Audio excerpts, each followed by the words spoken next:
Pakistan Muslim League functional labour wing Karachi zone के सदर सैयद शाह वली वारसी की मेट्रो 1 के मॉर्निंग शो मुस्कुराती सुबह में शिरकत।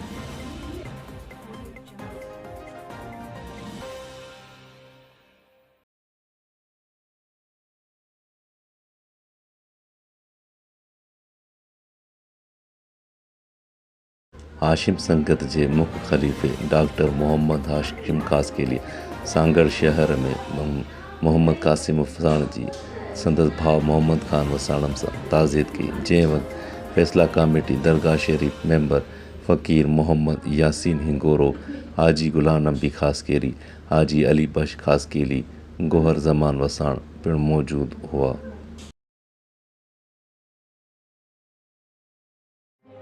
गोठ मिठो रंद मुस्लिम लीग फंक्शनल GDA ज़िले सांगड़ जे सियासी समाजी अगवान फ़कीर महमूद अली वसाण जी शाहनवाज़ रिंद जी ताज़ियत कंदे उन दौरान अल्ताफ़ रिंद, मुख्तियार रिंद भी मौजूद हुआ।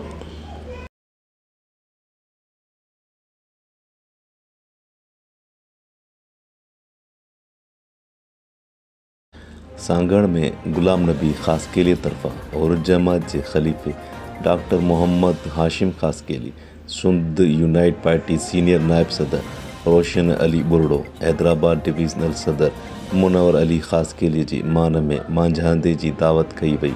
गुलाम नबी खासकेली पारां दावत में आयल मेहमान के अजरक ऐं लंगी ओडायूं वयूं।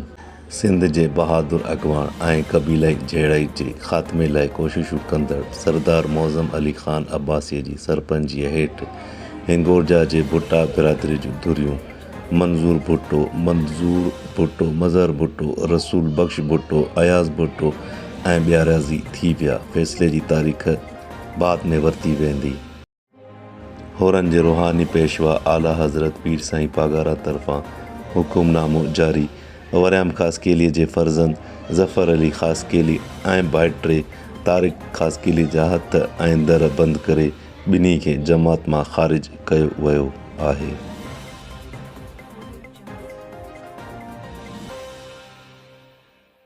होरनि जे रुहानी पेशवा आला हज़रत पीर साईं पागारा जन मोहम्मद वकील भाणोजो खे माफ़ी ॾेई संदसि हथ दर खोले छॾियो। वकील अहमद भाणोजो खे खोड़ सारी मुबारकूं हुजनि।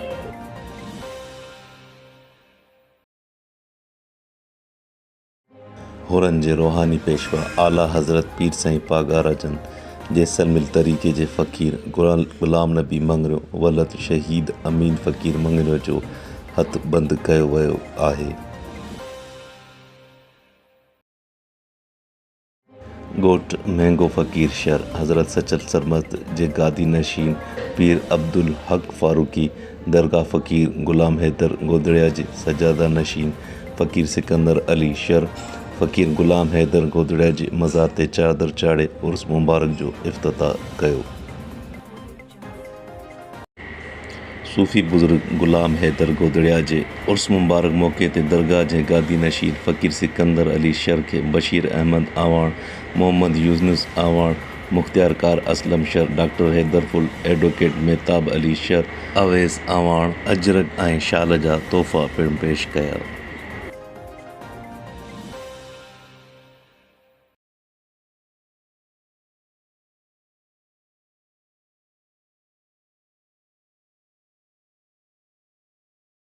पाकिस्तान मुस्लिम लीग फंक्शनल ज़िले मलीर के सदर रिटायर कैप्टन नईम फ़िरोज़ पर कातलाना हमले की शदीद मज़म्मत करते हैं।